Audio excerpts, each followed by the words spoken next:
que el reino de Dios sea obvio y sea conocido en nuestra ciudad. Amén. Así es que oremos, hermanos, por unidad en espíritu, no por necesariamente uniformidad, pero por unidad en el espíritu, para que todos podamos llegar a ese punto en el cual podamos nosotros reunirnos, las iglesias, orar y actuar, ¿no?, en beneficio de nuestra ciudad. Así es que estamos ya en Hebreos capítulo 10, vamos a inclinar nuestros rostros para orar. No quiero tomar mucho tiempo en esta tarde porque estamos un poquito ya sobre la hora, pero dice así, Hebreos capítulo 10, vamos a comenzar a leer desde el versículo 19, y dice lo siguiente. El capítulo 10 del libro de los Hebreos es el preámbulo prácticamente de uno de los capítulos más famosos de la Biblia, que es justamente Hebreos capítulo 11, que se llama el capítulo de la fe. Pero a veces, hermanos, cuando comenzamos a leer, ¿no?, es pues la fe, la certeza de lo que se espera, la convicción de lo que no se ve, no a veces agarramos toda la magnitud de este hecho porque no hemos leído el preámbulo.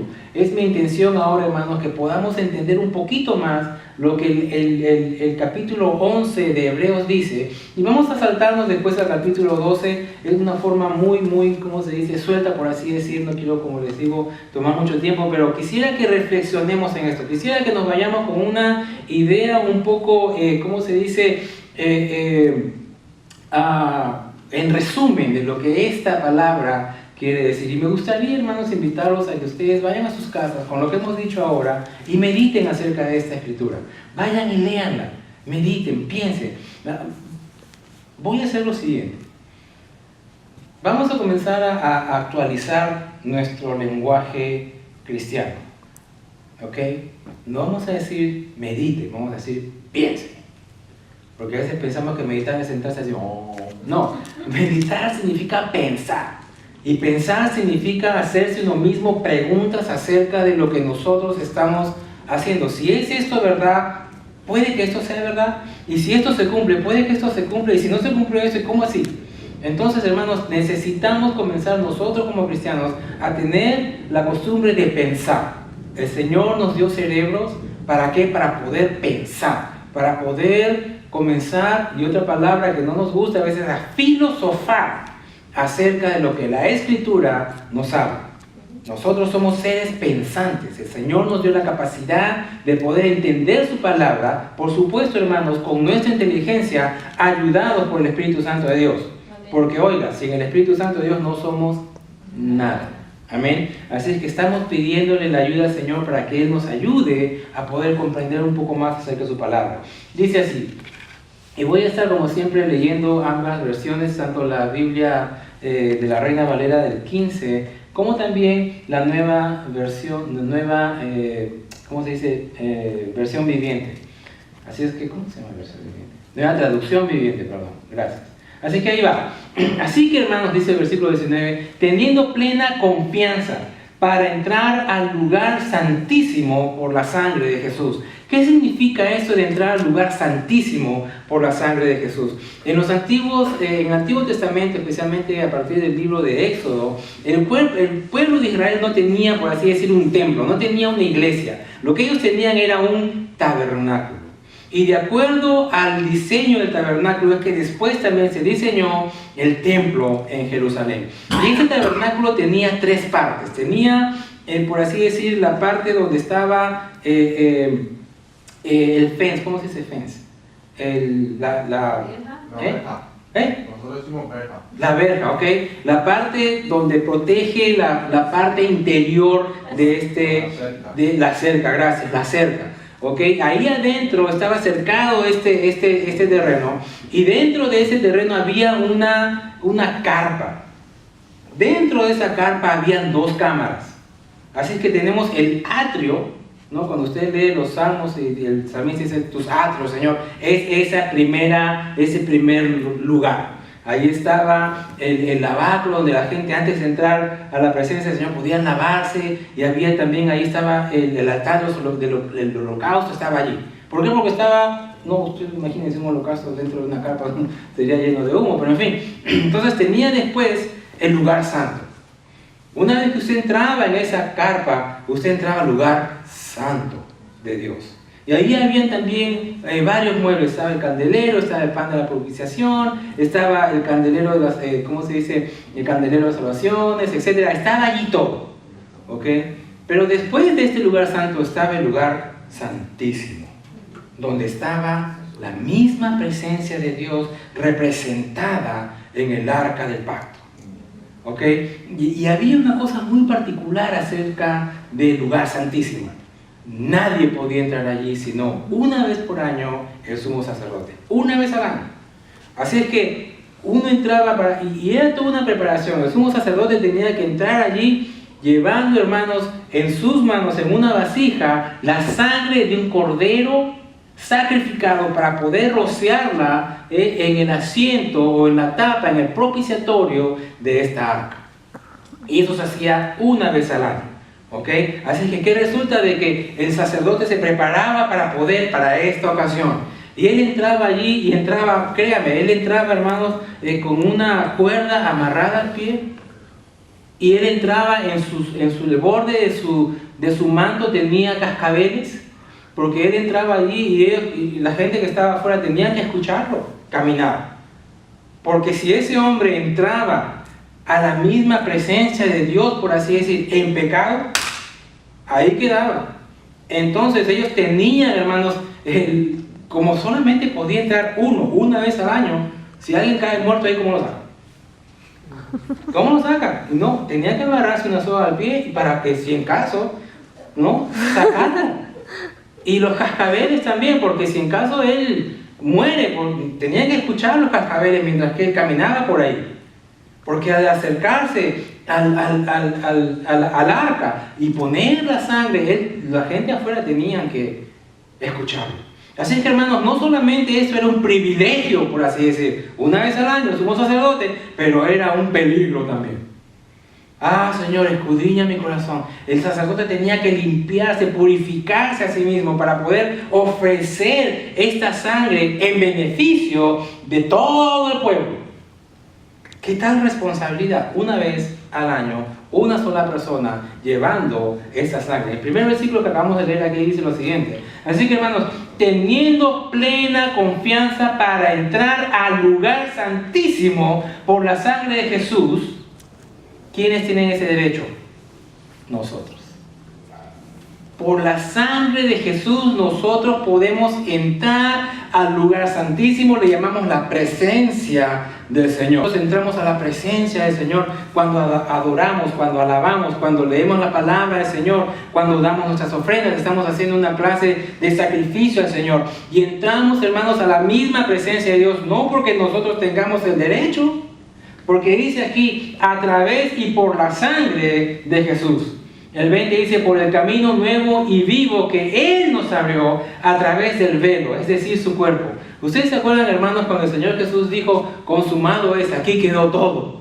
Está hecho, está terminado, no hay más que hacer. ¿Se acuerdan lo que pasó? La cortina del templo se rasgó de arriba para abajo, no de abajo para arriba, sino de arriba para abajo, queriendo decir que era Dios el que abría y ponía a disposición del hombre la misma presencia de Dios. ¿Por qué? Porque alguien pagó. Ese alguien es el Señor Jesús. Con su sangre. Él pagó. Oiga, no era nuestra sangre, fue su sangre.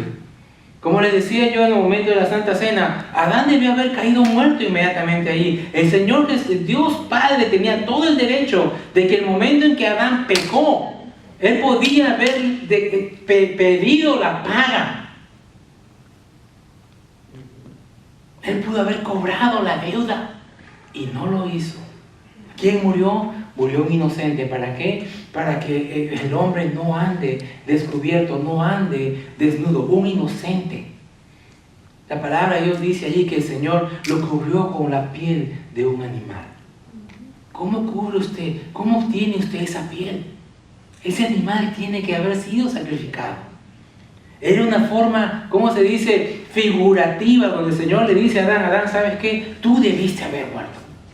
Pero este inocente va a pagar por ti.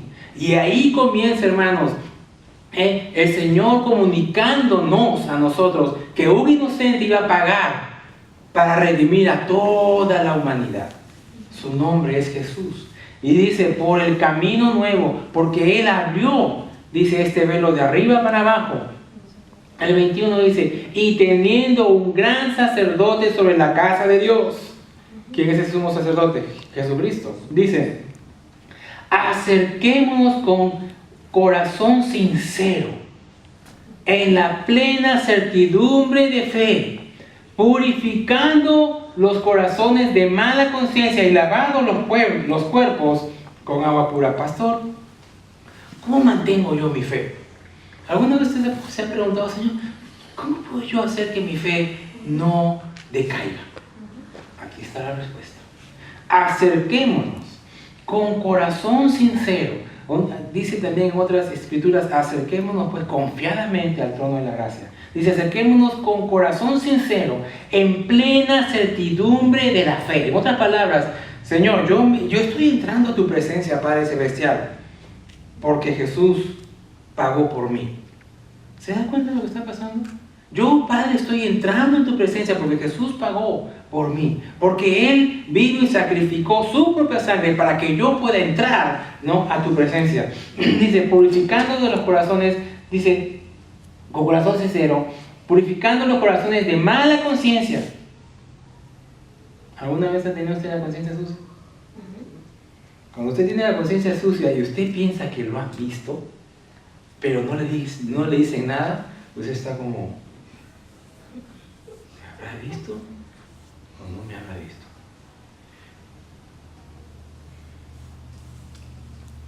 ¿Me habrá visto o no me habrá visto? Usted no puede vivir en paz, porque usted está caminando en púas, porque usted no sabe si lo han visto o no lo han visto. Por eso, hermanos, es que la confesión de pecado es tan importante. ¿Sabe por qué? Porque una vez que usted confiesa, Señor, yo lo hice, me comí el chocolate, ya usted puede descansar tranquilo, su conciencia está limpia. ¿Por qué? Porque usted ya confesó. ¿Sabía usted, hermanos, y eso me parece que lo he mencionado anteriormente, ¿sabía usted que cuando hay un fugitivo que está corriendo por años y años y años y años y viene la policía y lo encuentra, ellos lo que hacen es, aquí estoy? Se entregan. ¿Por qué? Porque están cansados de huir.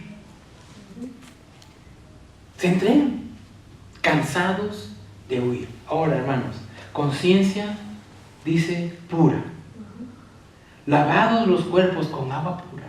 Está haciendo una referencia al lavacro, ¿no?, del templo. Dice, retengamos firme la confesión de la esperanza, sin vacilación, porque fiel es quien lo ha prometido.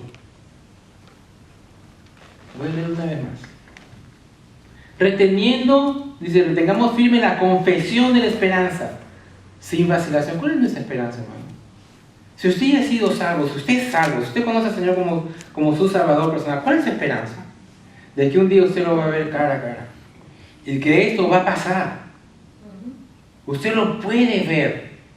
Oiga, con tanto cáncer, con tanta enfermedad, con tanto sufrimiento que hay en esta tierra, nuestra esperanza es que un día vamos a llegar a estar y vivir juntamente con Él y nos olvidamos de todo el cáncer, de todo lo que aquí hay. Generalmente decimos, sí, toda la riqueza se queda acá, todo se queda acá. Bueno, sí, todo lo bueno que a veces pensamos que queremos, se queda aquí. Pero oiga, lo malo también se queda aquí. No hay cosa terrena que pueda llegar al cielo. Usted se lleva de aquí dos cosas: su salvación y su fe.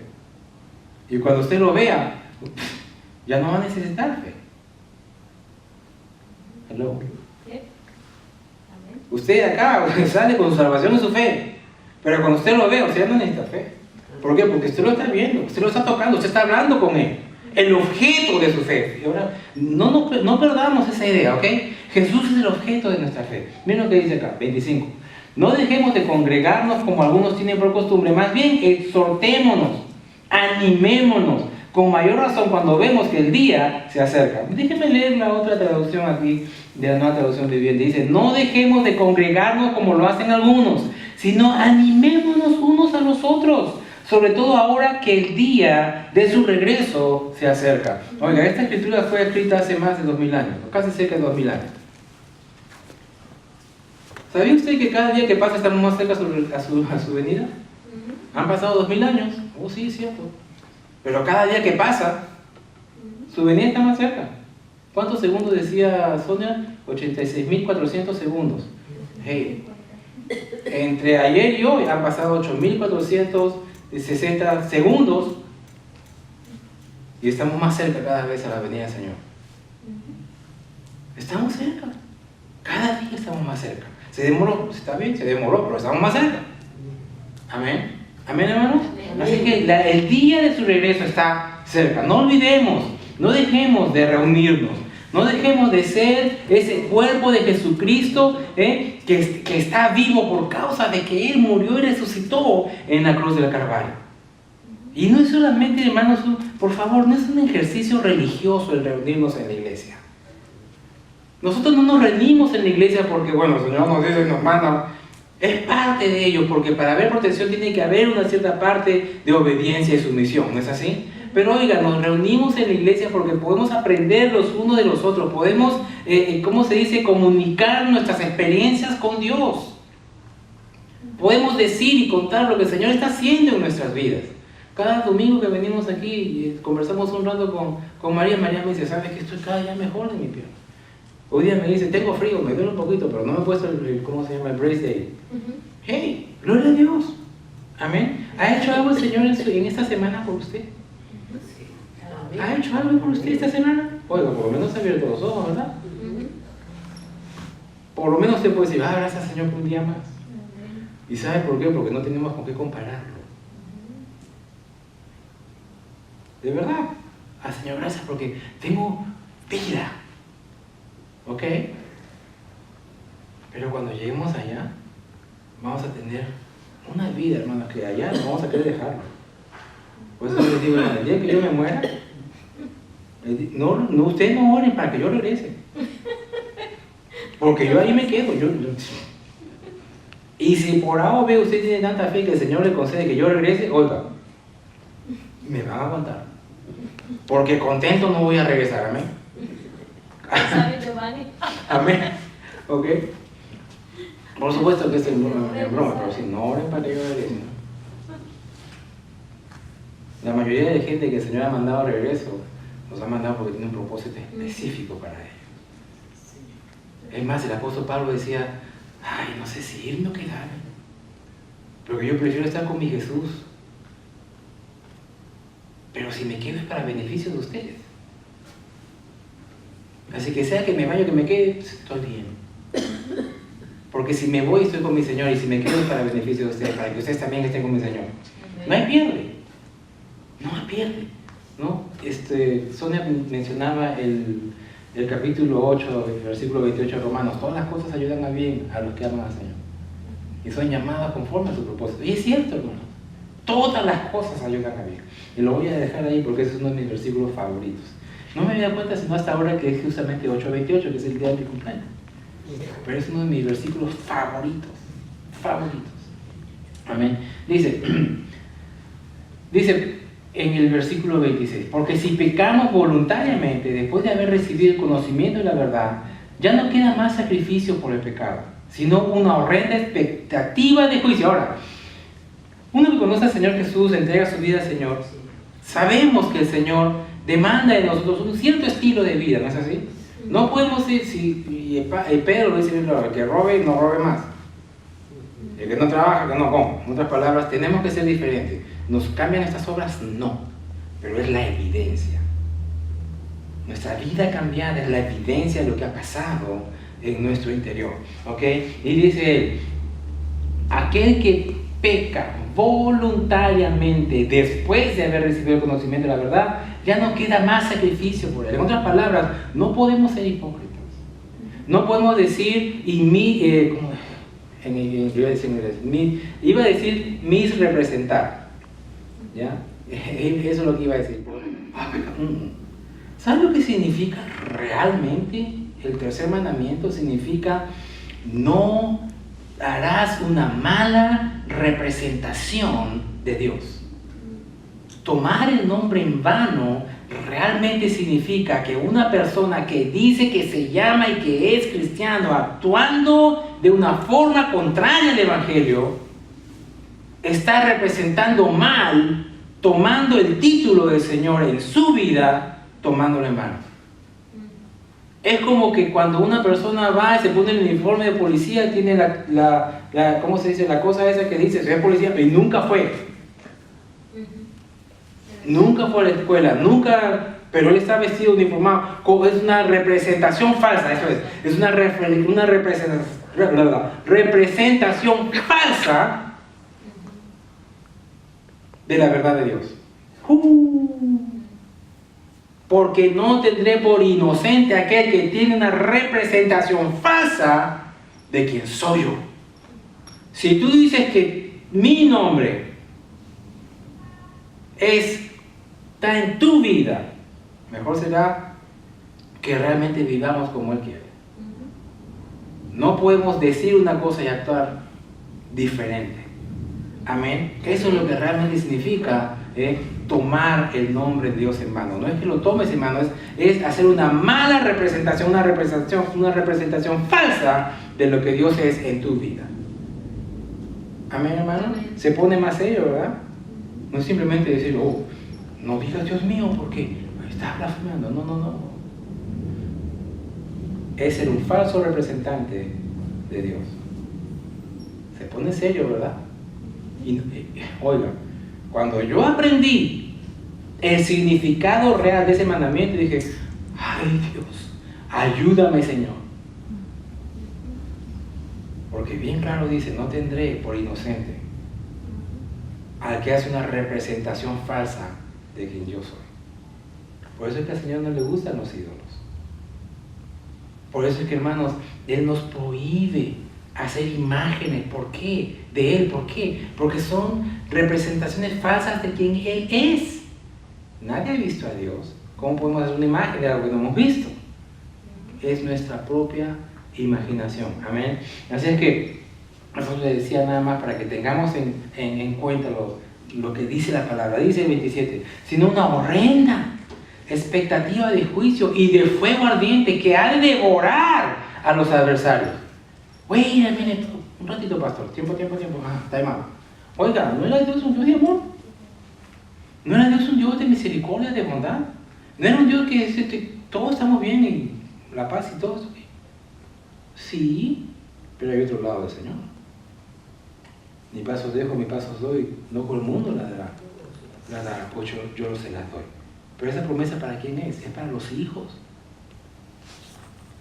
Es para aquellos que hemos aceptado al Señor Jesús como nuestro Salvador personal. Para los otros no. Para aquellos que rechazan el Evangelio de Jesucristo, dice, hay una horrenda expectativa de juicio. Ay, pastor, pero a mí no me habían dicho eso, como te lo estoy diciendo. Y de fuego ardiente. Juicio y fuego ardiente que va a devorar a sus adversarios. Ahora, no vaya usted, ¿cómo se dice? A exagerar lo que la palabra del Señor dice. Pero tenemos que tener un balance, amén. Dios es amor, pero también es justicia. Viene con todo, no podemos simplemente predicar y aprender de la parte que nos gusta de Dios, pero no aquella que no nos gusta. Yo una vez escuché a una hermana de la iglesia que no quería que le enseñen a su niño que el Señor mandó a destruir poblaciones enteras. Porque no, ese no es el Dios en que yo creo. Bueno, si ese no es el Dios en que no creo, no crees en Dios. Amén. Porque Dios es fuego consumidor, como amor consumidor. Amor intenso y fuego consumidor es lo que es Él.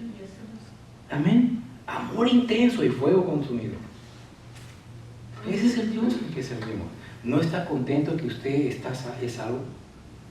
Porque usted no va a participar del fuego consumidor. Eso no es para usted. Es para, ¿quién dice? Los adversarios. El 28. El que ha desechado, dice la ley de Moisés, ha de morir sin compasión por el testimonio de 2 o 3 testigos. 29. ¿Cuánto mayor castigo piensa que merecerá el que ha pisoteado al Hijo de Dios y ha considerado de poca importancia la sangre del pacto por la cual fue santificado y que ha ultrajado al Espíritu de gracia? Es cosa seria. Amén, hermano. Podemos tomar nuestro cristianismo en forma seria. Podemos nosotros tomar nuestra fe en forma seria. Porque dice aquí bien claro, y eso no lo escribí yo, que han pisoteado y ultrajado el Espíritu de gracia. ¿Todavía me quieren, hermano? No, nadie dice que sí. Bueno, voy a predicar la palabra. Amén. O están así como shocked. Wow, esta no la había. Esta es la Biblia, es Hebreos. Nos encanta, Hebreos 11 nos encanta. Después la fe, la certeza, lo que se espera, la conciencia. Ah, qué bonito. Pero antes, dice el 30. Porque conocemos al que ha dicho, mía es la venganza, yo daré retribución. Y otra vez, el Señor juzgará a su pueblo. 31. Horrenda cosa es caer en las manos del Dios vivo. Horrenda cosa. Oiga, Él te hace y te deshace. Amén. Él te hace y te deshace. Pero gracias por su gracia, que nosotros estamos más bien en el hace que en el deshace. Pero hay gente que van a ser deshechas. Dura cosa, dice, dura cosa, horrenda cosa es caer en las manos del Dios vivo.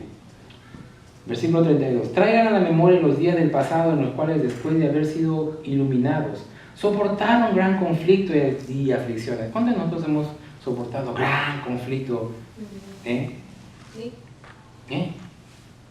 Gran conflicto y tribulación. No como estos. ¿Sabía usted que simplemente decir en esos tiempos, decir yo soy cristiano, le costaba a usted la vida? Porque su declaración era, Cristo es Señor. No César, Cristo es Señor. El simple hecho de decir que César no era Señor, de acuerdo a la ley romana, merecía la pena de muerte. Así que no era simplemente, ¿cómo se dice?, de moda. Hay gente que acepta al Señor Jesús porque es moda. Bueno, mis amigos aceptaban, yo también voy. No, en ese tiempo no era que mis amigos aceptaban, yo también voy. No, estaban locos estos. Ellos aceptan, a mí me cuesta también el cuello. ¿Se da cuenta de lo que estoy diciendo, hermano? A veces tomamos nuestro evangelio, nuestro cristianismo de forma muy ligera. Cuando no hemos todavía pasado nada de lo que describe aquí. ¿No será mejor que tengamos un espíritu agradecido por la protección del Señor, por el derecho que tenemos de reunirnos abiertamente, de poner un cartel ahí afuera en la pared que dice Iglesia Cristiana? En esos tiempos nuestros hermanos no tenían un cartel diciendo aquí está la iglesia. Porque ¿qué era lo que pasaba? Entraba un montón de romanos y mataban a todo el mundo. ¿Amén, hermano? Estoy siendo un poco demasiado, ¿cómo se dice? Blunt. ¿Cómo se dice por blunt? ¿Muy duro? ¿No? Sígale, échale. Ok. Amén.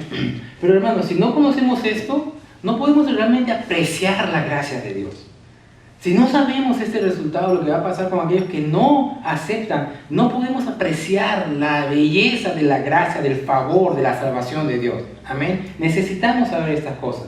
Dice, por una parte, fueron hechos espectáculo público estos hermanos, con reproches y tribulaciones nuestros hermanos. Por otra parte, fueron hechos compañeros de los que han estado en tal situación. También, dice, se compadecieron de los presos y con gozo padecieron a ser despojados de sus bienes. ¿Se dan cuenta de estos hermanos? Nuestros hermanos de esos tiempos los tiraban a la cárcel. Les quitaban sus casas. ¿Por qué? Por su fe en el Señor Jesús. Ahora cuando el Señor te dice, Señor, bendíceme con una casa, el Señor nos la da. Pero en esos tiempos nuestros hermanos, su fe les costaba. Dice, no desechen pues su confianza, la cual tiene gran recompensa. Nuestra fe en Dios tiene gran recompensa. Porque les es necesaria para perseverancia, para que habiendo, dice, hecho la voluntad de Dios, obtengan lo prometido. Obtengan lo prometido. Y miren lo que dice aquí. Aún un poco, en un poco más, dice, el que ha de venir vendrá y no tardará. ¿De quién está hablando, hermano? De Jesús. Un poco más y un poco más, el que ha de venir vendrá y no tardará. Pero el justo vivirá por fe. Oigan, un poco y dice, aún un poco, en un poco más, el que ha de venir vendrá y no tardará. ¿De quién habla? Del Señor Jesús. Pero el justo, por su fe, ¿cuál fe? ¿Cuál fe? La fe de que el Señor Jesús vendrá.